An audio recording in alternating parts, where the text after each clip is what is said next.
यानी कि हिंदुस्तान में शुरू से अब तक अगर मुसलमान का नुकसान है तो वो 20%, क्योंकि मुसलमान 20%, बिल्कुल सही बात है। हिंदू भाई हमारे 80%, तो 80% नुकसान किसका हुआ? हिंदू भाई का। तो लैन में लगने वालों की तादाद 80% और उसमें मरने वालों की तादाद 80% हुई, तो नुकसान किसका हुआ? हिंदू भाइयों का। मतलब कर खुद रहे हैं और इल्जाम मुसलमानों पर लगाया जाए। मुसलमानों के कंधे पर बंदूक रख के छोड़ी जा रही है, लेकिन निशाना कौन है? हमारे हिंदू भाई। मुसलमान तो अब्दुल है, पंचर लगा के भी पेट भर लेता है, मजदूरी करके ही पेट भर लेता है। मुसलमान तो एक बहाना है, मेन तो हिंदुस्तान को, भारत को नुकसान पहुंचाना है, परेशान करना है। मणिपुर में जिनको 2 लेडीज को नंगा घुमाया गया, उसमें एक एक्स आर्मी की बीवी। मानसिक संतुलन का मतलब ये होता है कि उसने गन उठाई और लाइन से बोलना शुरू कर दिया। अगर मीडिया कंट्रोल हो जाए तो ये लोग कितने भी जहर बोलते रहे, इसमें कोई फर्क नहीं पड़ता। तो इसका सारा जिम्मेदार जो है वो मोदी मीडिया है।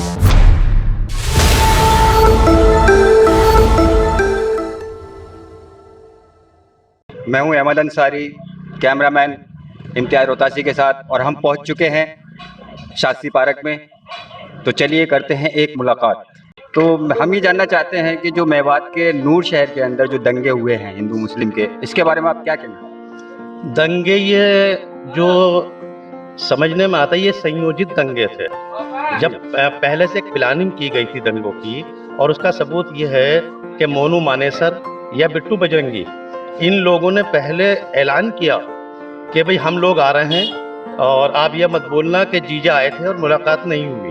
तो इसका क्या है, एक भड़काने वाली बात कि जो आदमी ना बोलना चाहे उससे बोले कि भाई तुम्हारी सिस्टर हमारे घर में है। जीजा का मतलब क्या हुआ कि तुम्हारी सिस्टर हमारे घर में है। बहन की गाली हुई, तो उसने मुसलमानों को भड़काया। उसके बावजूद भी मुसलमान घरों में रहे, बाहर नहीं आए। फिर इन्होंने उनका पत्थर मारे। उसके बाद AK-47, आप एक वीडियो बहुत वायरल हो रही है, उसमें देखना कि जो पुलिस वाला है वो तो उसके हाथों में तो डंडा है, लेकिन जो वहाँ बजरंग दल के आतंकवादी हैं और विश्व हिंदू परिषद के लोग हैं, उनके हाथों में AK-47 है, जिसमें से एक एडवोकेट भी है जो कानून को जानता है। लेकिन ये लोग कानून के रखवाले नहीं है।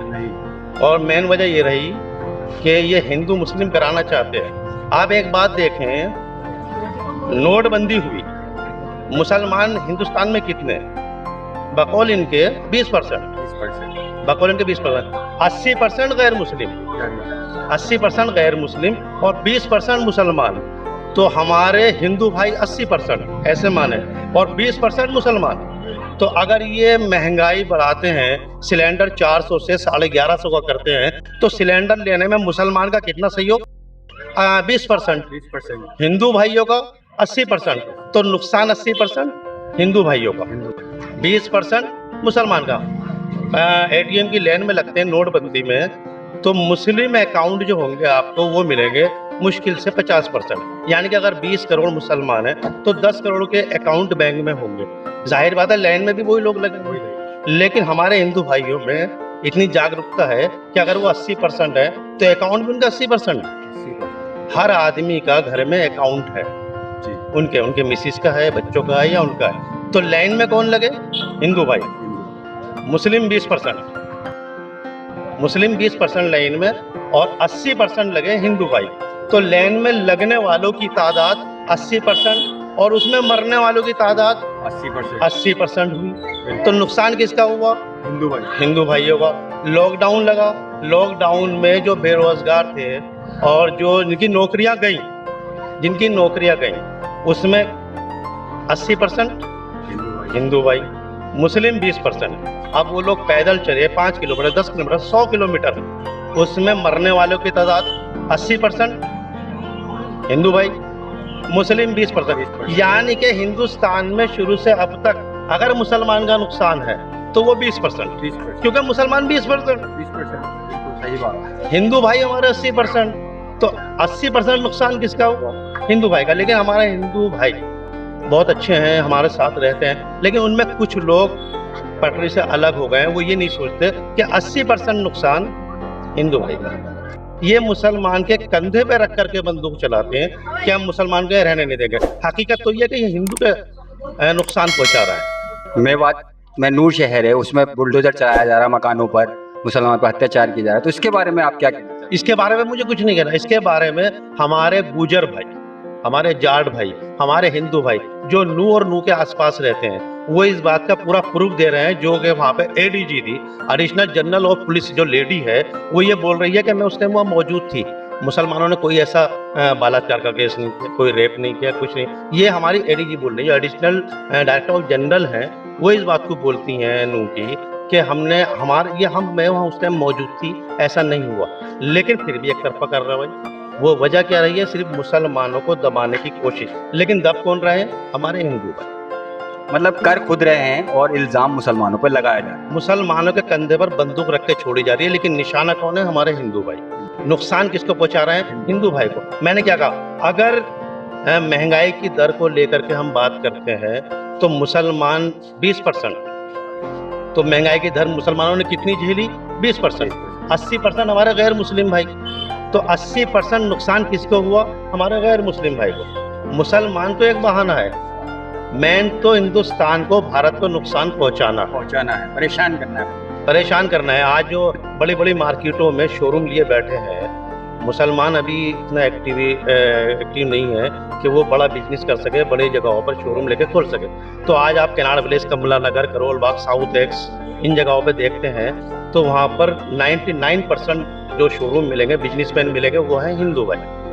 अगर आज इस लड़ाई दंगे की वजह से या महंगाई की वजह से हमारा सीजन डाउन हो रहा है, हमारी आर्थिक स्थिति कमज़ोर हो रही है, तो उसका नुकसान किसको हो रहा है? जो शोरूम लिए बैठे हैं। वहाँ पर मान लीजिए कोई अगर लेबर काम कर रही है, उस लेबर काम करने में मुसलमान कितने होंगे? 20%। अगर एक फैक्ट्री में 100 लेबर है, 100 मजदूर काम करते हैं, तो मुसलमान की तादाद के हिसाब से लेबर कितनी हुई? 20%। तो वो 20% कहीं भी रिक्शा चला करके या पंचर लगा करके अपने बच्चों का पेट भर लेंगे।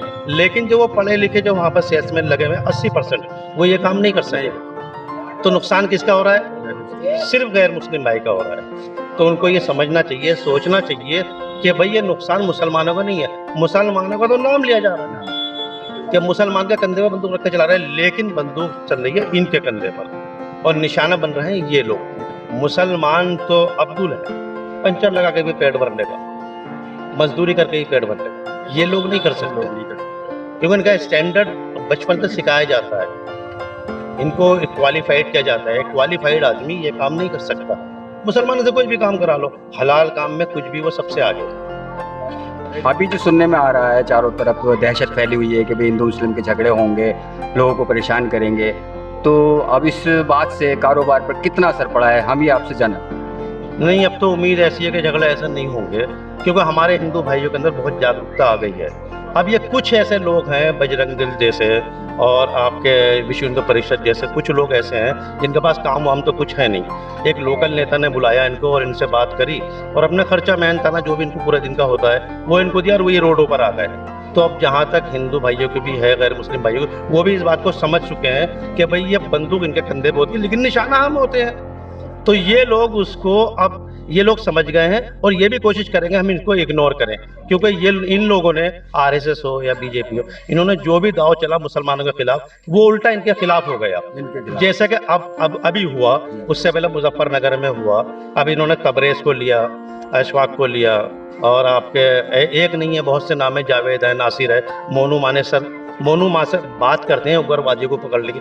आप एक अपने ही गांव का बंदा नहीं पकड़ सकते, जो कि इंटरव्यू आपके गोदी मीडिया पे भी उसके इंटरव्यू चल रहे हैं और वो भी वायरल कर रहा है बोल करके, उसे नहीं पकड़ सकते। जबकि उसके ऊपर दो अगर इसी तरह से किसी एक मुसलमान के ऊपर जरा सी कोई बात अगर निकल के आ जाती है तो वो इसको कब्र में से भी निकाल के दिया है। तो ये एक इनकी चाल है पब्लिक को गुमराह करने के लिए, कोई ऐसी बात नहीं। और जहाँ तक उम्मीद है झगड़े अब नहीं होंगे, क्योंकि हमारा हिंदू भाई जागरूक हो चुका है। तो हम आपसे जानना चाहते हैं कि रेलवे सुरक्षा बल जो ऑफिसर होता है वो एक ट्रेन के अंदर 4 लोगों का मर्डर करता है, तो ऐसा क्यों हुआ? आप गलत कह रहे हैं, 4 लोगों का नहीं, 3 मुसलमान का और 1 दलित का। 3 मुसलमान का, 4 लोगों का मर्डर तब होता है जब वो एक ही डिब्बे में होता है, उसको मानसिक संतुलन उसका बिगड़ा हुआ है। तो सबसे पहली डीजी की गलती है, जो रेलवे का डीजी है, उसने उसके हाथ में ऑटोमेटिक राइफल क्यों दी जब उसका मानसिक संतुलन सही नहीं है। दूसरी बात, ये बेवकूफ़ बनाने वाली बात है कि उसका मानसिक संतुलन का मतलब ये होता है कि उसने गन उठाई और लाइन से बोलना शुरू कर दिया। उसने ऐसा नहीं किया। उसने पहले तो S6 के अंदर एक दाढ़ी वाला नजर आया। अगर उस ट्रेन में मैं होता और मेरे भी दाढ़ी होती तो वो मुझे भी नहीं छोड़ता, जाहिर सी बात है। क्योंकि उसने पहले S6 के अंदर एक बंदे को ढूंढा, उसके दाढ़ी थी, उसे मारा। उसके बाद उसने 4 डिब्बे जंप करे। उसने 4 डिब्बे जंप करके B6 में पहुंचता है। वो 4 डिब्बे जंप करने के बाद भी 380 के अंदर पहुंचता है। वहां एक मुसलमान नजर था, उसे मारा। उसके बाद बीच में पड़ती है पेंट्री। पेंट्री में जब जगह रिजर्व हो जाती है, नहीं मिल पाती, तो कोई आदमी उसमें बैठ जाता है, कंप्रोमाइज कर लेते हैं पेंट्री वाले, उसमें बैठ जाता। तो एक मुसलमान उसके अंदर बैठा हुआ था। जब वो रास्ते में से गया, 8 डिब्बे ने टोटल जंप की विद पेंट्री। 8 डिब्बे उसने जंप किए। 8 डिब्बे जंप करने में जब उसने देखा कि पेंट्री में भी एक मुसलमान बैठा, तो उसे मार दिया। आप ये बोलते हैं कि मानसिक संतुलन बिगड़ा हुआ है उसका, तो मानसिक संतुलन का आदमी तो ये करता है, गन उठाता है और लाइन से बोलना शुरू कर देता है।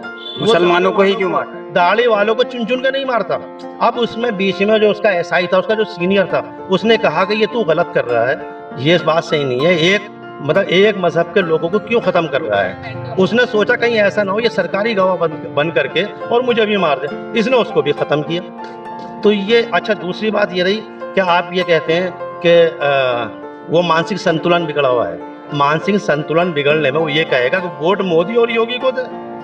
वो ये भी तो कह सकता है ना कि आम आदमी को दे, कांग्रेस को दे। मानसिक संतुलन बिगड़ा हुआ है उसका, वो कुछ भी कह सकता। लेकिन उसके दिमाग में मानसिक संतुलन, वो डिप्रेशन में आ चुका था सोच के कि हम किस तरह से यहाँ से मुसलमानों को खत्म करें और हमारे मोदी जी और योगी जी हमेशा यहाँ रहें। हमें मोदी जी से और योगी जी से कोई शिकायत नहीं, वो 100 साल यहाँ हुकूमत करें। लेकिन ये मजहब की जो राजनीति है, धर्म की जो राजनीति है, ये लोकतंत्र जो है हमारा, इसको लोकतंत्र ही रहने दें।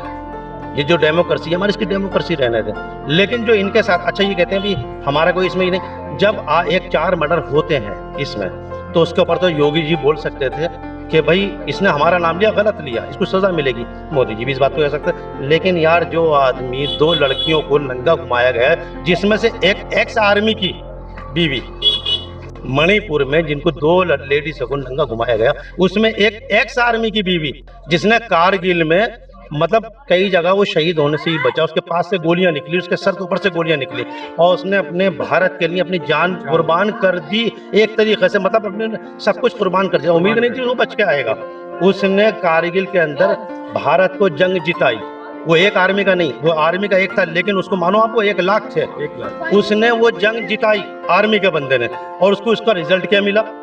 जब वो रिटायर हुआ तो उस रिजल्ट क्या मिला कि उसकी बीवी को मणिपुर में नंगा घुमाया गया। और वो उसकी बदकिस्मती रही कि उसके ऊपर कोई बोलने को राजी नहीं। हमारे पीएम साहब बोले, लेकिन वो राजनीतिक तरीके से बोले। कभी राजस्थान में हुआ, अब हमारे जो एमपी हैं मनोज तिवारी, ये भी बोले कि भाई उनके साथ ऐसा हुआ। और कांग्रेस के एमपी मुख्यमंत्री ने भी कहा था कि भाई वो मर्द हैं, मर्दों की स्टेट है जयपुर राजस्थान, तो वहाँ पे अगर बच्ची का बलात्कार किया, मर्दों की स्टेट है, वो उनको ले रहे हैं। भाई चलो मान लीजिए एक आदमी ने गलती करी, तो तुम पहले कर चुके हो, तुम इस गलती को एक्सेप्ट कैसे कर रहे हो? कम से कम आपको इतनी शर्म आनी चाहिए थी कि वो आर्मी का बंदा है, हम उसका खुल के साथ दें, पूरा साथ दें। लेकिन मतलब वो याद था कि ये धर्म की राजनीति है, और धर्म की राजनीति में नुकसान दोनों का है, हमारे गैर मुस्लिम भाइयों का भी और हमारे मुसलमान भाइयों का भी। अगर आप चाहते हैं कि वाकई में धर्म सर्वप्रिय है, धर्म सर्वप्रिय है, तो राजनाथ सिंह जी के बेटे भी इसमें होने चाहिए शामिल। उन्हें भी जल्लूस में सबसे आगे होना चाहिए। वही निगरानी करें, वही सरपरस्ती करें उस जल्लूस की, जिस जल्लूस के अंदर आपके बजरंग दल वाले चल रहे हैं, आरएसएस वाले चल रहे हैं। उसमें हमारे अमित शाह जी के बेटे होने चाहिए, और जो बड़े बड़े पॉलिटिशियन हैं उनके भी बेटे होने चाहिए। वो तो लंदन में बैठे हैं, उन्होंने बोल दिया है कि बेटे यहाँ पे धर्म की राजनीति चल रही है, आप बदनाम हो जाओगे, इसलिए आप वहाँ से यहाँ नहीं आना। आप वहाँ ग्रेजुएशन करो, पढ़ो लिखो खूब, फिर बिजनेस संभालना। यहाँ पे हमें बेवकूफ़ मिले में ये लड़ना है। तो इससे धर्म की राजनीति है, कुछ नहीं। तो हमारे कमरुद्दीन भाई ने जो कहा बहुत अच्छा कहा। तो अब हम एक बात और जानना चाहते हैं कि जो धर्म के नाम का जहर घोल रहे हैं, तो वो कौन लोग घोल रहे हैं, वो इस बारे में हम आपसे जानना चाहते हैं। धर्म के मामले में जो जहर घोल रहे हैं, मैं तो ये कहूँगा ये हम ही लोग हैं जो गोदी मीडिया को देख करके उसकी टीआरपी बढ़ा रहे हैं। उसकी टीआरपी बढ़ा रहे हैं, वो हम ही लोग हैं, हमारी ही गलतियां हैं कि ये जहर बोया जा रहा है। क्योंकि अगर गोदी मीडिया अपनी लाइन पे आ जाए और वो सच दिखाने लगे तो मैं कहता हूँ ये लोग कितना भी चिल्लाते रहे, कितने गिनती के कितने लोग होंगे ये जो जहर फैला रहे हैं, कितने होंगे, लेकिन मीडिया जो है वो चौथा स्तंभ है भारत का, देश का चौथा स्तंभ है। अगर मीडिया कंट्रोल हो जाए तो ये लोग कितना भी जहर घोलते रहें, इसमें कोई फर्क नहीं पड़ता। तो इसका सारा जिम्मेदार जो है वो गोदी मीडिया है। गोदी मीडिया अगर सही हो जाए तो ये बिल्कुल जो जहरीली बात है बिल्कुल ऑटोमेटिक खत्म हो जाएगी। बोलते ही हैं लेकिन जुबान उनकी है, बोलते ही हैं, इनकी बात को सुनेंगे सिर्फ 150 आदमी, लेकिन गोदी मीडिया उसको फिर 140 करोड़ों में फैला देती है।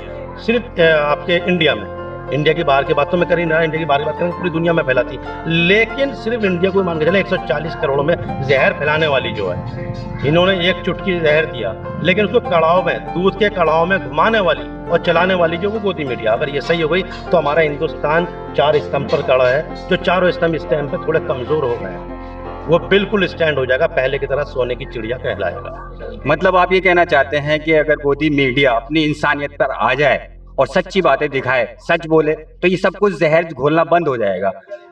और आप चाहते हैं कि मतलब दल कोई सा भी रहे, मजहब दल कोई ना हो, यही चाहते हैं? भाई अगर मजहब दल की बात करें तो एक हमारी दुनिया के अंदर हिंदुस्तानी ऐसा है जो हिंदुस्तान भी है, भारत भी है और इंडिया भी है। जब ये तीनों मिलके एक साथ रह सकते हैं तो हम एक साथ, हम दो मिलके एक साथ नहीं रह सकते, हिंदू मुस्लिम। जब भारत, इंडिया और हिंदुस्तान, जब हम ये तीनों मिलके एक साथ रह सकते हैं तो हम दो मिलके एक साथ नहीं रह सकते। मेन वजह जो है वो सिर्फ मीडिया की है। अगर मीडिया सुधर जाए, मीडिया सच्चाई दिखाने लगे तो भारत जैसे पहले सोने की चिड़िया था वैसे ही सोने की चिड़िया बन जाएगा।